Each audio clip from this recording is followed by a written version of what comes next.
Shalom. This is Ron Warren with the Nuggets of the Torah.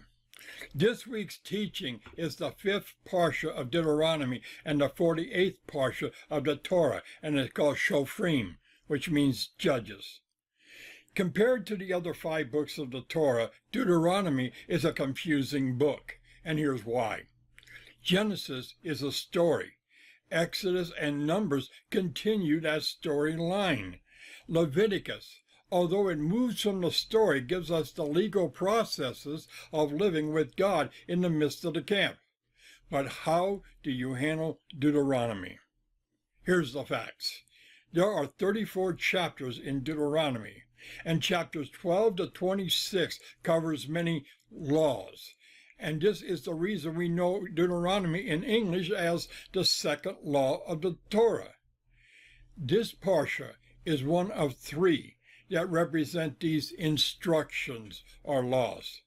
These instructions started in last week's parsha, Reah, and will continue through this week's parsha, Shofrim, and the next 2 parshas of 𝐋𝐈𝐊𝐄 and 𝐋𝐈𝐊𝐿. Most people don't realize that they're looking at bookends. In Deuteronomy chapter 11, Moses says, "Behold, I say before you that this day is a blessing and a curse. God gives you the blessing if you follow the commandments, and he curses you if you stray from the path that he has set before you." Now, this forces a question. What are the actual blessings? It does not say. However, it continues with these words. When you get to the land, you do this ritual, where you go give the blessings on these mountains. And then the text will then tell you the location of these mountains, across from the Jordan, toward the setting of the sun, and Canaan across from Gilgal. But not a trace of what the blessings and the curses are. To understand the blessing and the curses, you must go to Deuteronomy 27. And it's here that the blessings and curses event is explained. Now, what exists between the chapters 11 and 27 are the instructions or the laws to receive the blessings and the curses.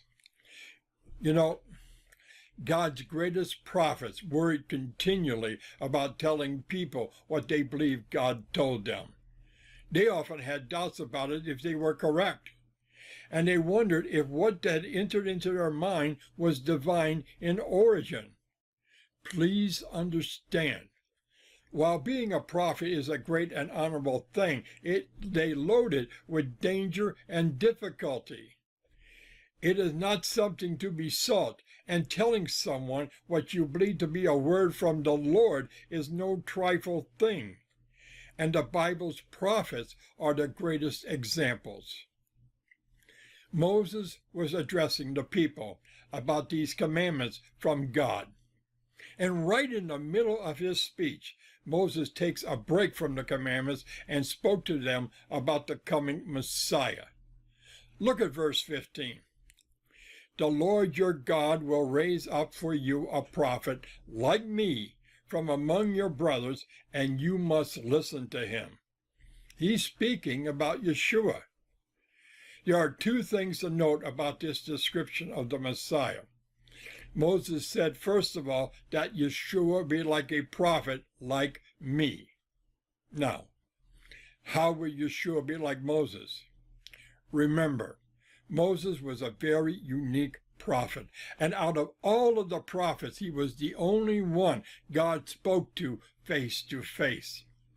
The Bible says that Moses saw the form of God and had a face-to-face contact with God. No other prophet had that privilege. And because of this unique level of revelation, when Moses spoke as a prophet, his voice was the equivalent of the voice of God. In the same way, Yeshua would have a face-to-face contact with God the Father. And like Moses, Yeshua could say he stood in the presence of God the Father and received first-hand words of God to share with the people. This is how Yeshua would be like Moses. Yeshua would also be a prophet from among your own brethren. That means Yeshua would not descend from heaven like an angel or an outsider. He would become a human being and be born a Jew. This way, God would raise him up from among his own brethren. And Yeshua fulfilled this prophecy exactly. In verse 17 and 18, we read about it again. The Lord said to me, what they say is good, and I will raise them up a prophet like you from among their brethren, and I will put my words in his mouth, and he will tell them everything I command him. Therefore, Yeshua spoke with such authority. His words were God's words.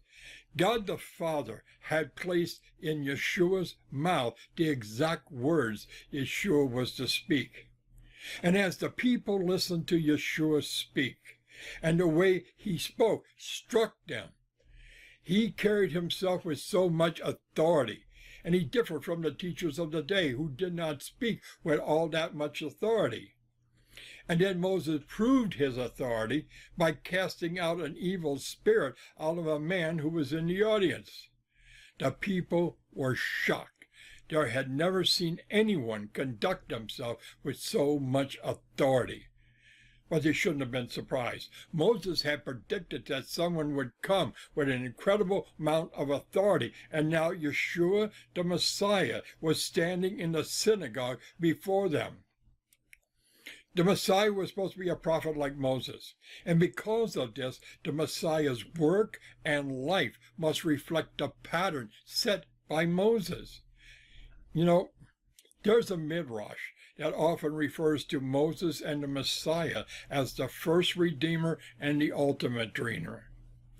Consider this.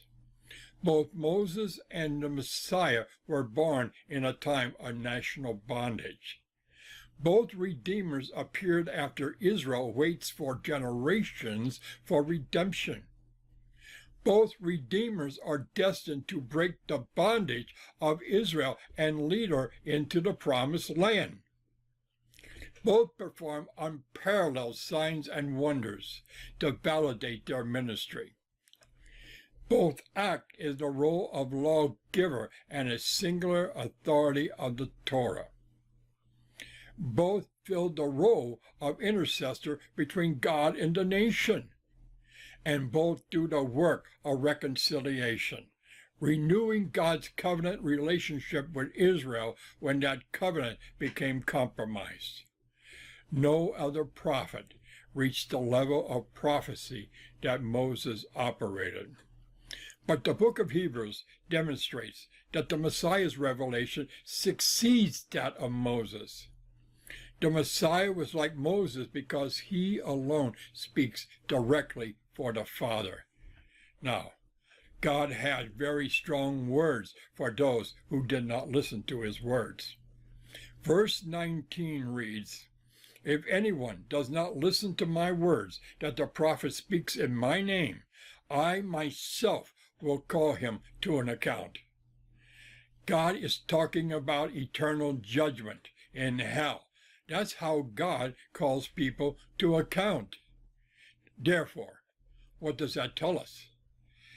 It is a commandment to listen and obey the words of the Messiah as if it were the words of Moses, and even greater.